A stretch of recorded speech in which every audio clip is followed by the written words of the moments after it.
ரவுடியுடன் தகாத உறவில் இருந்த இளம்பெண் தன்னுடனும் தகாத உறவில் இருக்குமாறு இளம்பெண்ணை டார்ச்சர் செய்த முதியவர் போனை தலையில் விழ வைத்து முதியவரை கொலை செய்ய முயன்ற ரவுடி முதல் அட்டெம்ப்ட் மிஸ் ஆனதால் அடுத்த அட்டெம்ப்டில் இரும்பு ராடால் முதியவரின் தலையில் அடித்து கொலை செய்த 3 பேர். கொலையாளிகள் சிக்கியது எப்படி, நடந்தது என்ன?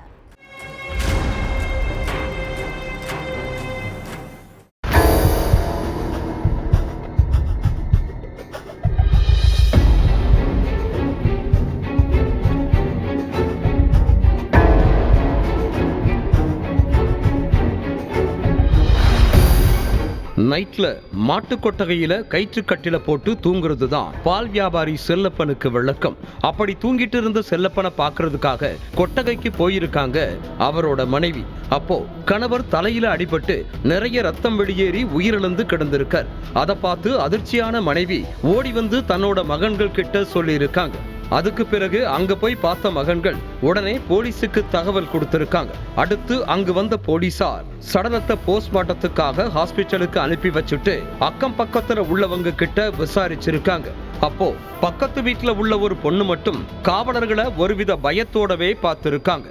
மொழியுமே திருட்டு மொழியா இருந்திருக்கு. அதனால அந்த பொண்ணை சுத்தியே போலீஸ் விசாரணையை தீவிரமாக்கி இருக்காங்க. அந்த ஆழமான விசாரணை தான் செல்லப்பனோட மர்ம மரணத்துக்கு விடையையும் கொடுத்துச்சு. கூடுதலா பல அதிர்ச்சி தகவல்களையும் வெளியில கொண்டு வந்துச்சு. சேலம் போடிநாயக்கன்பட்டி பகுதியில குடும்பத்தோட இருந்திருக்காரு 65 வயசு முதியவர் செல்லப்பன். இவருக்கு மனைவி 2 மகன்கள் 2 மகள்கள் இருக்காங்க. மகள்கள் 2 பேருக்குமே திருமணம் ஆகிருச்சு.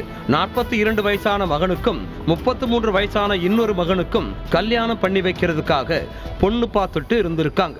அதுல கொஞ்சம் கூடுதல் கவனம் செலுத்தி இருந்தாலே பால் வியாபாரிக்கு இந்த நிலை ஏற்பட்டிருக்காது. பக்கத்து வீட்டுல உள்ள 30 வயசான இளம்பெண் வீட்டுக்கு கந்தம்பட்டி திரௌபதியம்மன் கோவில் தெருவுல உள்ள ரவுடி பிரபு அடிக்கடி வந்துட்டு போயிருக்காரு. இதை கவனிச்ச செல்லப்பன் இளம்பெண்ணை நோட்டமிட ஆரம்பிச்சிருக்காரு.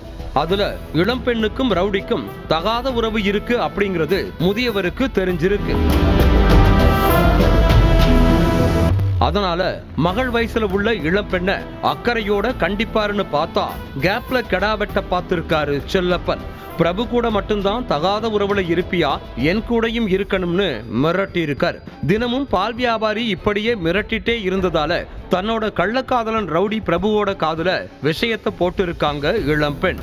அதை கேட்டு கோபமான ரவுடி பிரபு முதியவரோட சாப்டரையே க்ளோஸ் பண்ணணும்னு பிளான் போட்டிருக்கார். அதனால மாட்டு கொட்டகையில முதியவர் தூங்கிட்டு இருந்தப்ப தலையில ஃபேனை விட வச்சு கொல்ல பார்த்திருக்காரு. ஆனா அதுல உயிர் பிழைச்ச செல்லப்பன் சில நாட்கள் ட்ரீட்மெண்ட்டுக்கு அப்புறம் வீட்டுக்கு வந்துட்டார்.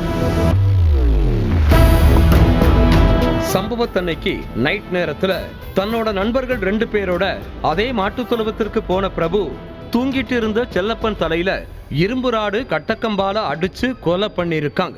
அதுக்கு பிறகு நைட்டோட நைட்டா அங்க இருந்து 3 பேருமே எஸ்கேப் ஆகிட்டாங்க. மறுநாள் காலையில நடந்த விசாரணையில பக்கத்து வீட்டு இளம் பெண்ணால மொத்த உண்மையும் தெரிய வந்திருக்கு. அதுக்கு பிறகு பக்கத்து ஊர்ல பதுங்கி இருந்த ரவுடி பிரபு அவரோட கூட்டாளிகளான குமரவேல், தினேஷ் 3 பேரையும் கொத்தா கைது பண்ணி சிறையில தள்ளி இருக்காங்க போலீஸ்.